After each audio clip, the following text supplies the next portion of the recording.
What's up, Team Buckhouse? Johnathan Buckhouse here, and it's time for another resort review. This is the video series where we go to a brand new ski resort, we absolutely rip it, we shred it, we explore it, we see what it has to offer, then we come back here and we give it a score from 0 to 100. Now, the way we're gonna get that score is by going over 10 categories, each category getting a score from 0 to 10. Now, 0 is not applicable, meaning they don't have it at all. 1 is terrible, 5 is average, and 10 is best in the world. Now, these are the rules we play by. This is how it's gonna be. Now, that doesn't mean if a resort gets a bad score, it's a bad ski resort. That's also why we tell you who this resort is for. Now, with all that being said, hit the subscribe button. Let's jump into today's video. Pajarito in New Mexico. Now, Pajarito has a vertical height of 10,441 feet, a vertical drop of 1,410 feet, 750 skiable acres, and they get on average 163 inches of snow a season. So this isn't a terribly small resort, but it's not that big.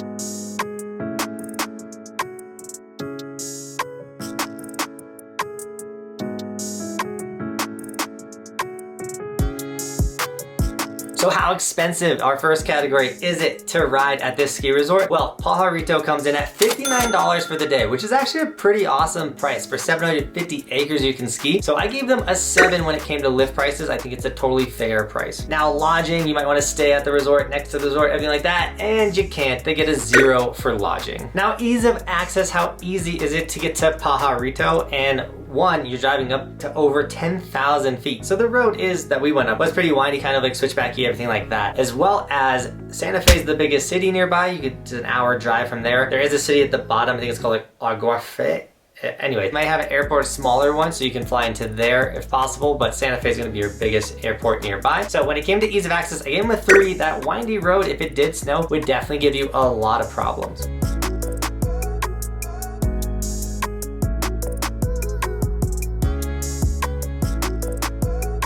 Now, you might be wondering, why did we ride Pajarito in New Mexico? And it's because we have a goal to ride every resort in the United States. And the way you guys can track our progress is by going to resortskimaps.com. This is a resort map of every resort in the United States. All of the green ones are the ones that we've been to. You can click on them and watch the video there. If you click on a red one, nothing's gonna happen because we haven't been there yet. So you can click the top right-hand corner, check out our resort schedule for the upcoming season, so you guys can take off for work, skip school, do whatever you can to come rip with us on the mountain, because you guys make our day a lot better when we ride with you guys. Sadly, we didn't have any locals showing us around this ski resort, but when we do have the locals showing us around, we always have a much better time and a better experience because they know all the best runs, all the best places to eat, things like that. So with all that being said, all the locals for this resort, fill up the comments, let everyone know like where do you fly in, that's even better. Like, where do you stay since there's no lodging? That way people that are looking up this ski resort for a trip know the best stuff, you know, for the resort. That's the whole point of this video. So locals, fill in the blinks for me down below. And with all that being said, check out Resort Ski Maps because it's the sickest website for skiing and snowboarding. You can spend an hour there just going over all the resorts, watching all the videos. So resortskimaps.com. Now, chairlifts, we got to get up the mountain. How sick are the lifts? They have 6 of them and they're kind of old. They're not the nicest chairlifts, you know, no high speeds, nothing like that. So I gave them a 3 when it came to lifts. You're not jumping on any gondolas or anything. So now runs, we got to get down, and sadly a lot of their runs are like cookie cutter the same. It's like the whole mountain's kind of like this just vertical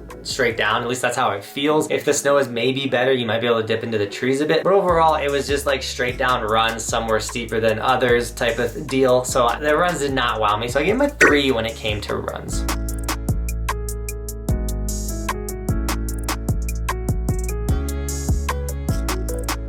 Now, park, you know how much I love the terrain park, and they have a park at Pajarito, but the one that they were maintaining all year, they closed down. And so we showed up, there wasn't a park there, except for these like 2 random massive back in the 80s looking features that looked so sick. And I tried to hit one of them, breaking the rules, and I got tossed here. No! Oh my God. I ostriched so hard. That was a textbook ostrich. Oh. I've never. That was the biggest ostrich of my life. Ostrich. That was horrible. And overall, it just sucks that those features are still just chilling in the snow. I was told that they haven't made those features like hittable in years. And then once again, the small park that they have been running is like very, very tiny, and the features I saw on there looked very, very old. So when it came to park, I gave them a 2 for the park. I gave them an extra point because the features that they had that they haven't set up for years just kind of told me like they used to have an incredible park here, but they don't anymore, which is sad.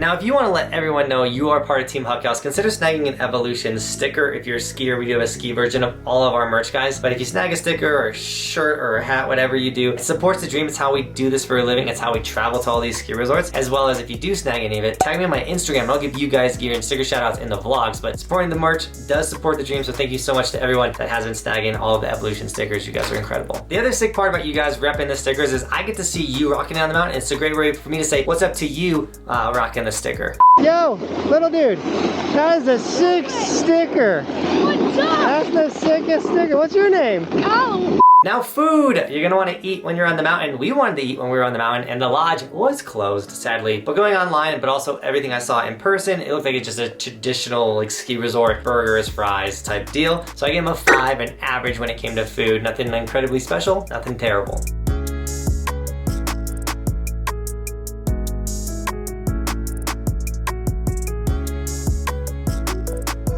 Now views and scenery, we're at 10,000 feet this time. This was definitely some of the best views in New Mexico. I liked when you like hiked a little bit over the back, you got this like big plain and everything. It was a lot better views. You felt like you were high at this ski resort. So when it came to the views and scenery, I gave them a 6 on the views and scenery. Not bad for this resort. Now employees, we don't cover snow conditions because we literally showed up the closing weekend. And so the snow was obviously not as good as it was during the season. But also we ride Midwest, East Coast, West Coast. So like the snow conditions vary so much, and that's just why we don't cover snow conditions, but we do cover employees because an employee can absolutely ruin your day like we had at Keystone. You can check out the video right here. Or an employee can absolutely make your day, which also happened at Keystone and all across the United States at all these resorts we've been to. So that's why we cover employees, because someone could just give you a board and try to get the next person, you know, like next, like just giving you stuff that doesn't fit you, or they can take their time, make sure that you got the best gear possible for you. So that is why we cover employees. So Pajarito got a 5 for employees. No one wowed us, no one made our day bad. Like I barely even saw employees, so we gave him a 5 for employees. Now the last category, the would I go back factor, because if I would go back to a ski resort, why would I recommend it to you? And Pajarito on the would I go back got a 3. It's, once again, the runs were very just straight down. The park is kind of in decline. Like the resort to me honestly kind of felt like it's just getting older and money's not getting put back into it. There's nothing new and exciting happening to this resort. It feels like it's just going backwards to me.